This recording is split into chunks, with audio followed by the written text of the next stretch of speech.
گزشتہ سال 2022 اکتوبر کے 17 تاریخ کو سی ٹی ڈی کی جانب سے خاران میں ایک جعلی مقابلہ دکھا کر 4 افراد کو ماورائے آئین و قانون قتل کر دیا گیا، اور بعد میں سی ٹی ڈی نے ایک پریس ریلیز کے ذریعے ان 4 افراد کی شناخت ظاہر کر کے ایک مسلح تنظیم سے منسلک کر دیا۔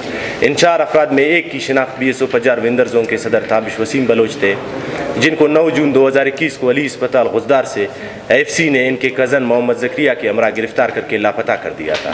یہ بات بھی بہت اہم ہے کہ تابش وسیم اور اس کے کزن محمد زکریا کو اغوا کرنے کے بعد AFC کے وردی میں ملبوس افراد نے CCTV فوٹیج اور DVR ڈیوائس بھی اپنے ہمراہ لے گئے، جس کے بعد متعلقہ اسپتال انتظامیہ نے تابش کے والد محمد شریف کو علاج سے بھی انکار کر کے اسپتال سے زبردستی ڈسچارج کر دیا۔ معزز صحافی دوستو، تابش کے لاپتہ کرنے کے بعد خاندان کے ساتھ تنظیم نے پولیس کو اطلاعی رپورٹ، ڈپٹی کمشنر کو درخواست، متعلقہ MPs اور voice for Baloch missing persons کے کیمپ کو اپروچ کیا۔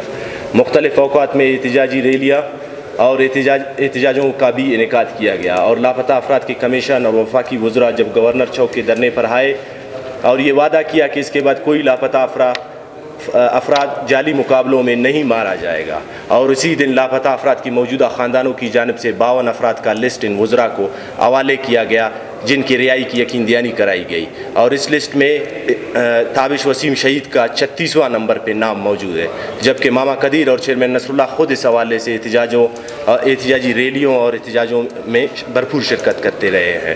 BSO پجار نے وزراء اور انسانی حقوق کے تنظیموں کو تابش کی رہائی میں کردار ادا کرنے کی اپیل کی، درخواستیں کی، منتیں کی، جو ساری بے سود ثابت ہوئی۔ معزز صحافی دوستو، تابش کی شہادت کے بعد تنظیم کے اہم رہنماؤں کو دھمکی آویز فون کالز اور ہراساں کرنے کا بھی ایک ناختم ہونے والا سلسلہ شروع ہوا، تاکہ BSO پجار کے کارکنوں کی حوصلہ شکنی کی جائے۔ ہماری کردار کشی کی گئی تاکہ ہم اس کیس کو مزید تحقیقات تک نہ لے جائے، لیکن تنظیم کی اعلیٰ قیادت نے یہ فیصلہ لے لیا ہے کہ ہم اپنے ساتھی کے ساتھ یہ ریاستی جبر کسی صورت قبول نہیں کریں گے، جس کے بعد ہم نے انسانی حقوق کے تنظیموں کو خطوط لکھے۔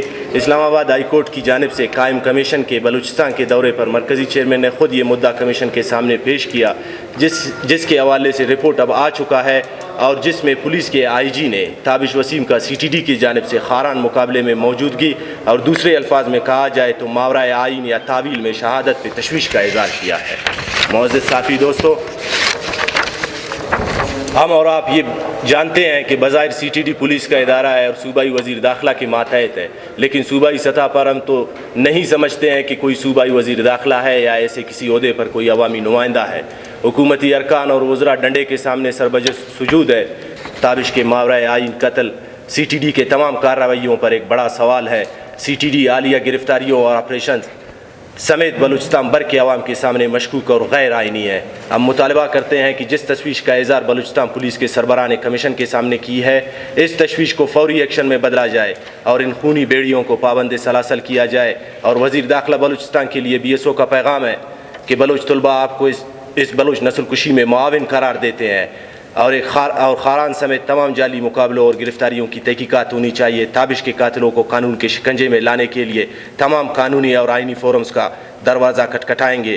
جو اس کے شہادت سے پہلے کردار ادا نہیں کر سکے، اب شاید اسے اور دیگر سینکڑوں افراد کو انصاف دے سکے، اور اس حوالے سے مزید تنظیم اس انسانی قتل پہ انسانی حقوق کے تنظیموں کو خط لکھے گا، اور اس مسئلے پر ملک بھر میں بلوچستان کے باشعور سیاسی کارکنوں کے نام سے پامفلٹ بھی تقسیم کریں گے۔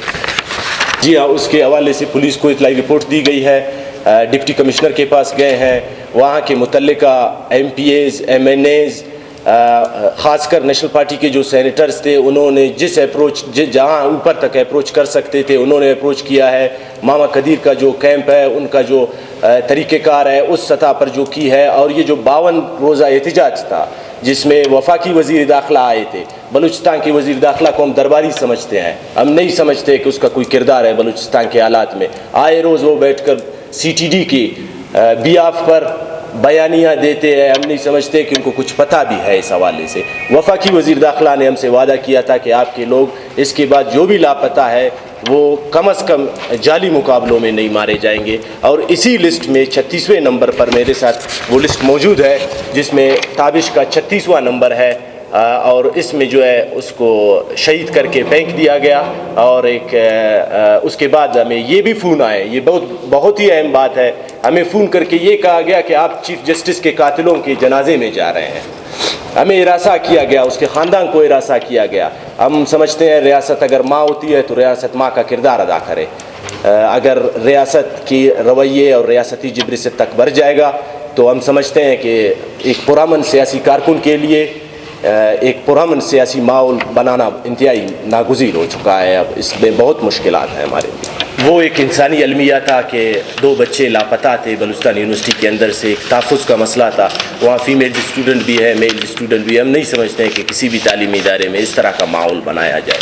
جہاں تک اس کمیٹی کی بات ہے وہ سارے درباری ہے اور وہ اپنا کردار ادا کر رہے ہیں. میں اس رپورٹ کے حوالے سے پابند ہوں. میں وہ نہیں بتا سکتا جو اس کمیٹی کے سربراہ نے جس کو عالیہ دنوں عدالتی اس پر اب اس کے سب جوڈس سے ہم بات نہیں کر سکتے اس پر، لیکن اتنا کہہ سکتے ہیں کہ وہ ایک سرکاری ریپسٹ ہے، ایک سرکاری قاتل ہے. تو اس کی سربراہی میں وہ کمیشن کہاں تک جائے گا؟ دوسری بات یہ ہے کہ جہاں تک بند ہونے کی بات ہے یونیورسٹی کو، ہم اس سے اتفاق نہیں کرتے ہیں. تمام بی ایس او، جتنے بھی ایم بی ایس او ہیں، جتنے بھی ہمارے سسٹر آرگنائزیشن ہیں، ہم سب اس پر بیٹھے ہیں. ہمارے ٹیچرز ہیں بے حد انتہائی قابل احترام ہیں، لیکن تنخواہ کی حد تک جہاں کی باتیں ہیں ہم سمجھتے ہیں تنخواہوں کا حق ہے، ان کا بنیادی حق ہے. فوری طور پر ان کے تنخواہ ریلیز کیے جائے، بلوچستان یونیورسٹی کے تمام مسئلے حل کیے جائے. لیکن بلوچستان یونیورسٹی کا بند کرنا، کلاسز کا آف کرنا، اسٹوڈنٹس کو کلاسز سے نکال دینا روڈوں پر آ کر، بالکل احتجاج آپ کا حق ہے، آپ احتجاج کریں. ہم آپ کے ساتھ ہیں، ہم آپ کا ساتھ دیں گے. لیکن اب تک بی ایس او کا اس احتجاج میں نہ جانے کا صرف وجہ یہی ہے کہ کلاسز آف ہے. ہم کلاسز آف ہونے کو سپورٹ نہیں کرتے ہیں.